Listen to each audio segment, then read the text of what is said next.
Jadi orang yang tersalib di sebelah kanan Al-Masih itu, Al-Masih tidak tersalib. Orang yang tersalib itu adalah penjahat-penjahat residivis. Eloi, Eloi lama sabachthani, ucapan yang keluar dari mulut Barsabas, bukan Yudas. Yesus disalib dan perkataan Eloi, Eloi lama sabachthani adalah perkataan Yesus. Dan ini jelas dicatat oleh Alkitab. Nah, apa yang disampaikan oleh Ustadz Yahya Walloni ini sangat ngawur sekali.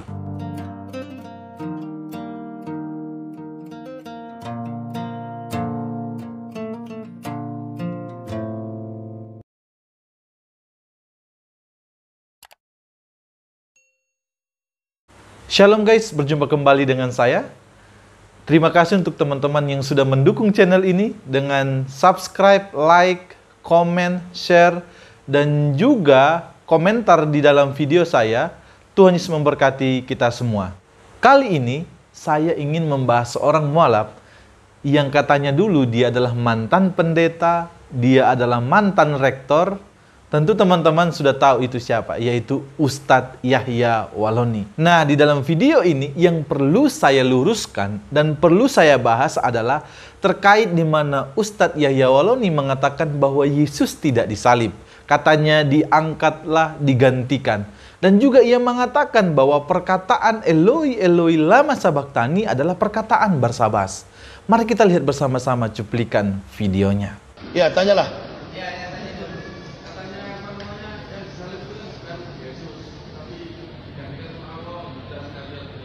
Ya, siapa yang bilang Yudas Iskariot? Siapa yang bilang? Naskahnya, manuskripnya mana? Ya? Yang bilang Yudas Iskariot yang disalib, referensinya apa? Sudah saya jawab. Eksekusi mati itu bukan lambang kematian Kristen, bukan lambang kematian Yesus. Eksekusi mati itu adalah lambang kematian yang dilakukan oleh eksekusi dalam sistem pemerintahan Romawi. Karena Romawi sudah menduduki Yerusalem itu dari tahun 65 Masehi sampai tahun 6 Masehi. Al-Masih lahir, 6 Masehi. Jadi orang yang tersalib di sebelah kanan Al-Masih itu, Al-Masih tidak tersalib.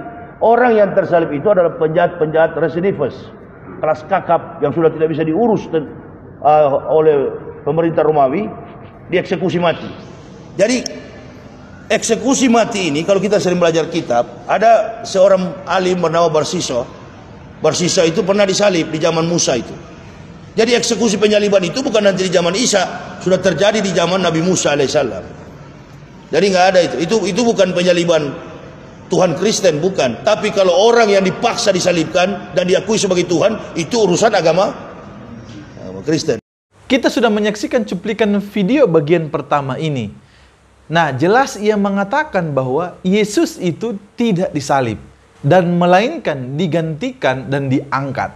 Tanggapan saya terkait bagian ini, yang pertama, memang benar hukuman salib ada pada pemerintahan Romawi. Dan Yesus benar-benar disalib pada pemerintahan Pontius Pilatus. Sedikit perlu kita ketahui bahwa hukuman salib adalah salah satu jenis hukuman yang paling brutal.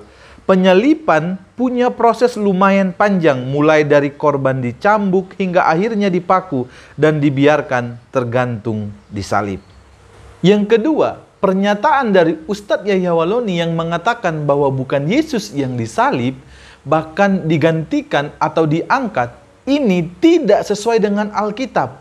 Sebab jelas Alkitab mencatatnya bahwa Yesus benar-benar disalib. Maka sebenarnya apa yang disampaikan oleh Ustadz Yahya Walloni ini sangat tidak benar dan tidak sesuai dengan ajaran kekristenan. Teman-teman, perlu kita ketahui bahwa terkait mengenai Yesus disalib tidak menjadi persoalan di dalam ajaran kekristenan yang dimana mereka mengimani bahwa Yesus itu adalah Tuhan. Namun yang menjadi persoalannya adalah di antara orang-orang yang tidak mengaku percaya kepada Yesus Kristus sebagai Tuhan, maka di antara mereka inilah yang menjadi persoalan. Mereka mengatakan bahwa bukan Yesus yang disalib, digantikan dan lain sebagainya, seperti Ustadz Yahya Walloni ini. Di dalam video ini, saya tidak akan membahas secara detail terkait bantahan saya terkait mengenai tuduhan bahwa bukan Yesus yang disalib. Karena saya sudah bahas bagian ini di video saya sebelumnya. Teman-teman, kalau ingin menontonnya, boleh Anda lihat link di bawah deskripsi. Saya sudah buat di sana linknya. Yang ketiga, penyaliban Yesus sangat-sangat jelas dicatat oleh Alkitab. Injil jelas mencatat bagian ini. Namun lucunya kalau ia mengaku seorang mantan pendeta, mantan rektor, masa bagian ini ia tidak tahu. Dan bagian ini menurut saya sangat-sangat fundamental di dalam ajaran kekristenan. Maka perlu dipelajari. Masa sekelas rektor, sekelas pendeta nggak tahu bagian ini? Ini kan menjadi pertanyaan besar bagi kita. Mari kita lihat bersama-sama kembali bagian cuplikan video yang kedua. Tapi di Israel sana, di mana? Tanya sama orang Kristen, di mana disalib itu? Di mana? Golgota. Golgota itu bahasa Ibraninya bukit tengkorak. Karena orang yang disalib itu runtuh dagingnya karena hujan panas, dimakan burung bangkai sampai dagingnya jatuh, tengkoraknya pun jatuh di situ. Makanya disebut Golgota. Eloi Eloi lama sabachthani, ucapan yang keluar dari mulut Barsabas, bukan Yudas. Barsabas. Yudas ini adalah orang yang bunuh diri, menikam lambungnya karena dia mengambil 30 keping perak untuk menyerahkan Al-Masih. Tapi Al-Masih diangkat, dimuliakan oleh Allah. Jadi yang diserupakan oleh, betul Al-Quran bilang itu, yang diserupakan seperti Kita sudah menyaksikan video bagian yang kedua ini. Jelas di sana juga Ustadz Yahya Waloni mengatakan bahwa Eloi Eloi lama sabachthani adalah perkataan dari Barsabas. Saya mau tantang Ustadz Yahya Waloni menunjukkan di mana ayatnya di dalam Alkitab bahwa benar-benar Barsabaslah yang mengatakan perkataan itu.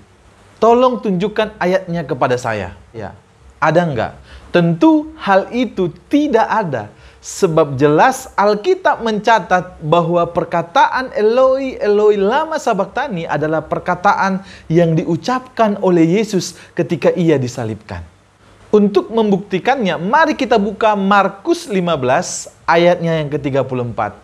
Di sana jelas dikatakan bahwa dan pada jam 3 berserulah Yesus dengan suara nyaring, Eloi Eloi lama sabachthani, yang berarti Allahku Allahku mengapa engkau meninggalkan aku.